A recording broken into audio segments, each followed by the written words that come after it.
Simple and tasty chicken fry కూడా మర్చిపోయింది. First 2 onions తీసుకోండి. చికెన్ నీట్గా కడిగి పెట్టుకోండి. ఆనియన్ అనేది గోల్డ్ కలర్లో యాగాలి. నేను తీసుకుంది 300 గ్రామ్స్ చికెన్ అనమాట.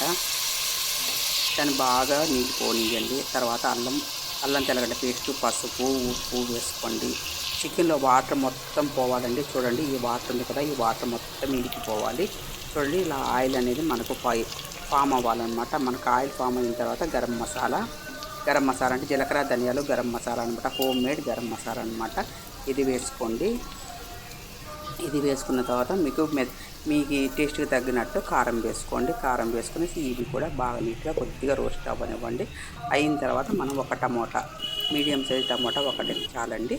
టమోటా కూడా వేయండి. టమోటా ఒక్కరో వాడిన తర్వాత ఒక చిన్న గ్లాస్ వాటర్ పోయండి. వాటర్ పోసి బాగా కలబెట్టి ఒక 2 విజిల్స్ అనేది రానియండి మీడియం మంట పైన. 2 విజిల్స్ వచ్చిన తర్వాత దాన్ని తీసి ఒక పాన్లోకి అనేది యాడ్ చేసుకోండి. కొద్దిగా కరివేపాకు, మిరియాల పొడి, కరివేపాకు ఒక గుప్పెడు తీసుకోండి. అలాగే మిరియాలు అనేది కొద్దిగా క్రాక్ చేసుకోండి. కచ్చాపచ్చగా నలగొట్టుకొని మిరియాలు అనేది వేసుకోండి. మిరియాల పొడి ఇప్పుడు ఫ్రై చేయండి. Tasty fry ready. ఈ వీడియో కనుక మీకు నచ్చితే లైక్ చేయండి, షేర్ చేయండి, సబ్స్క్రైబ్ చేయండి, ఎంకరేజ్ చేయొచ్చు కదా. మంచిగా ఒక మంచి కామెంట్